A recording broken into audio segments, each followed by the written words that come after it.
as you probably remember, I started out as a director of photography. And so I don't come from a CG background, although I've learned that and I embrace it. But I speak to everybody from the standpoint of composition and lighting and dark to light, color, balance, all these things that are the foundations of any painting or drawing. That image is so important, whether you draw it or make it from a computer or you go out and photograph a real location. In our case, I think the driving force behind Transformers is to try and make the computer graphics objects look photoreal. Start with a great model with many good layers of paint so that it looks like metal. If it's supposed to look like car, it's got to have the metal flake and the clear coat finish and the buffs and the scrapes. And so one model piece might carry from 4 to 16 layers of information in the computer to tell the light what it's supposed to be. So we've got to start with that. Then we spend a lot of time emulating what is in the scene. However, if you go on a location and the sun's in the wrong place, every DP in the world, director of photography, will say, you know what, I don't like the way the light's coming on my actor or my actress. I'm going to change the key light, I'm going to backlight, I'm going to rim light, I'm going to do a soft fill here. Well, that throws my CG guys crazy when I tell them that, but I said, no, that's what we're going to do. We're going to relight. If the robot were there, actually in the location, we'd be lighting it this way. So that's what we do. And without doing those things, emulating what you're used to seeing in live action films. You go to movies and somebody is, it might be very, very subtle, but somebody is lighting that scene. And that's what the craft is. And that's why it is a theatrical look. It's not a documentary. Documentary means you go with the existing light. That's not what we're doing. We're going with an elevated light form, an elevated an approach to. That's what a Hollywood film is supposed to be. That's kind of the underlying flavor of the whole thing. I don't want to come down on any other filmmakers or films, but you can make choices. For instance, let's talk about cityscapes. Our movies represent cities that are by and large actually photographed.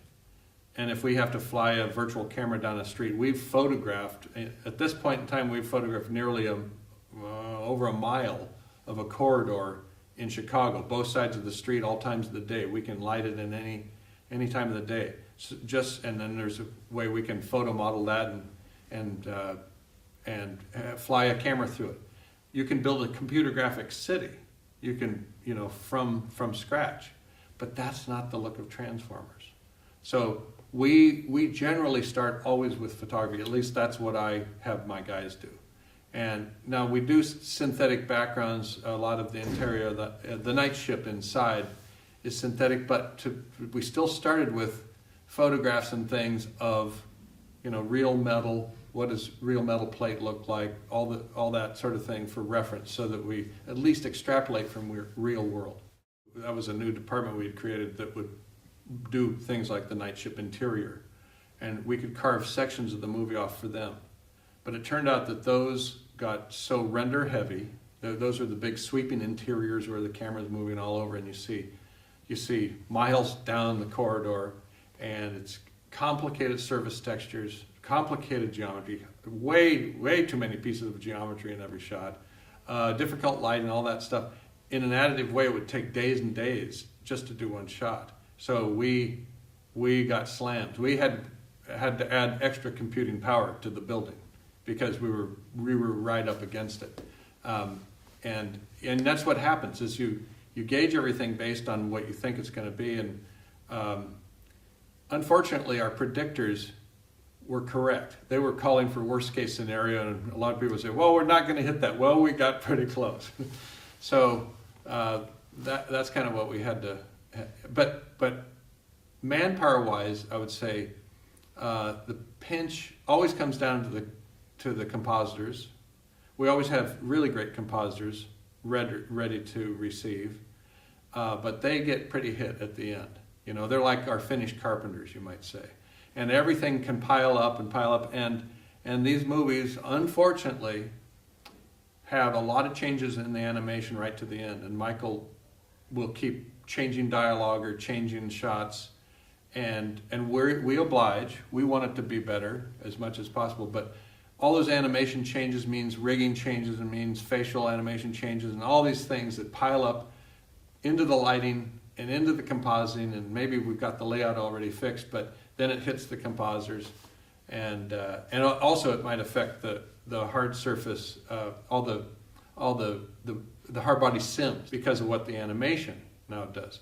So our simulation group got hit really hard, and they're just like in all these movies, their work has had to get better and better, and our effects simulators artists have had to get better and better because we're trying to mimic real world things that normally you go out and blow things up and looks great, but you can't do that now on a lot of these films that we're doing with Michael because the camera is moving so radically, and you can't shoot the elements and you can't shoot miniatures, and so we've had to up the game with those. So during these films we're always building and refining, and so that all comes right down to the end too.